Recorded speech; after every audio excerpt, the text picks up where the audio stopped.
Hello, it's Jonathan Bowman-Perks, and welcome to my favourite time of the week.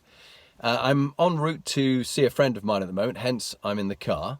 But I wanted to talk about the theme of if you want to learn, we need to be, all of us, more humble. And I was reminded of this. I read every morning. It's the first thing I read as part of my AM bookend for the day. PM bookends the night before to get the day set up well, and the AM bookend, what sets me up well. And the first thing, rather than news, any depressing news and things like that, I prefer reading instead the Daily Stoic by Ryan Holiday, who's compiled wisdom from 2,500 years ago, Epictetus, Marcus Aurelius, and Seneca. And this particular one that I enjoyed reading on the 11th of April, a few days ago, was about if you want to be humble, if you want to learn, it's time to be humble.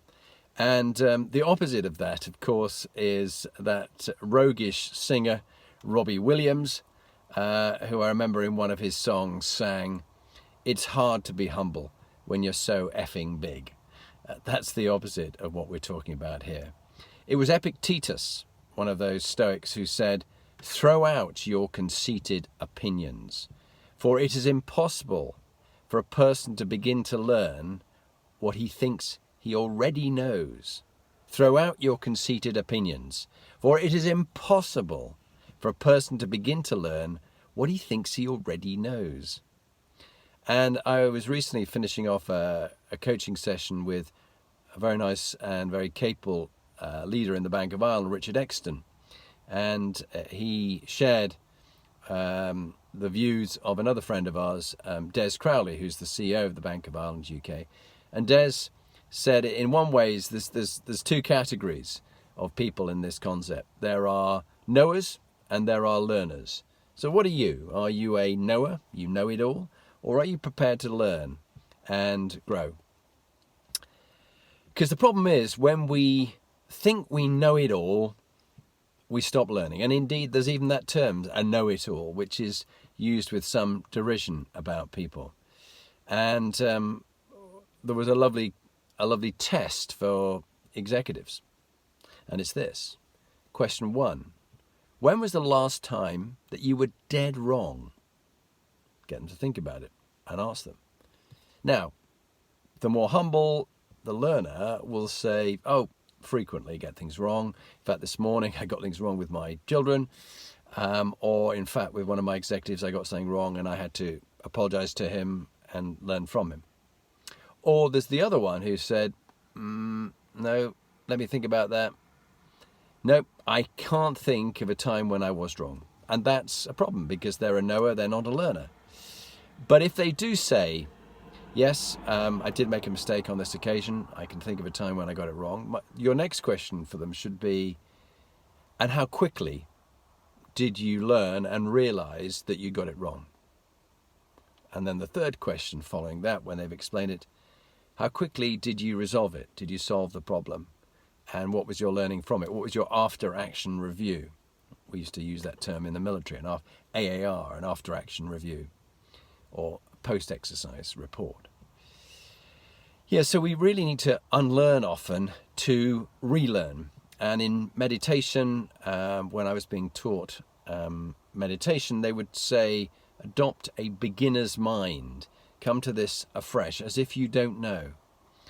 And it was Emerson, the incredible inventor of so many different things, who said, "Every man is my master in some point, and in that I learn from him."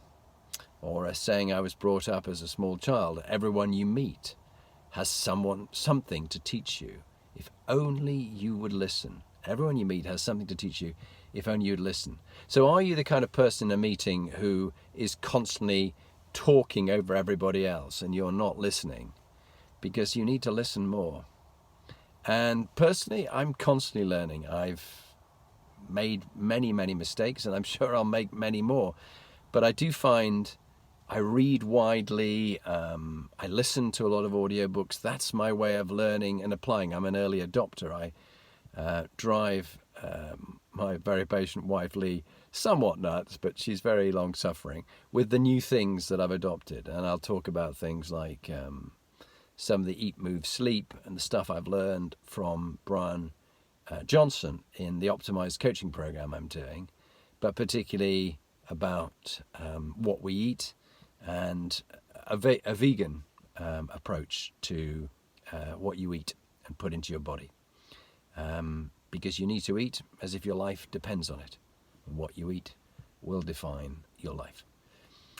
But being someone who's interested in constant learning, and particularly learning from my mistakes, I see mistakes, I try to reframe them more as opportunities for learning, and also them to be teachable moments. So when someone who works for you makes a mistake, the old habit was to jump all over them. Particularly my days in the army, people would just almost pummel someone to bits because they'd made a mistake.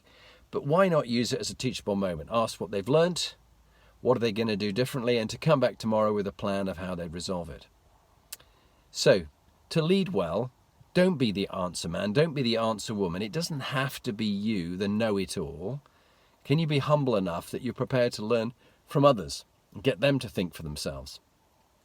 Catch them doing things right rather than catching them doing things wrong. Create a psychologically safe environment for them to work well.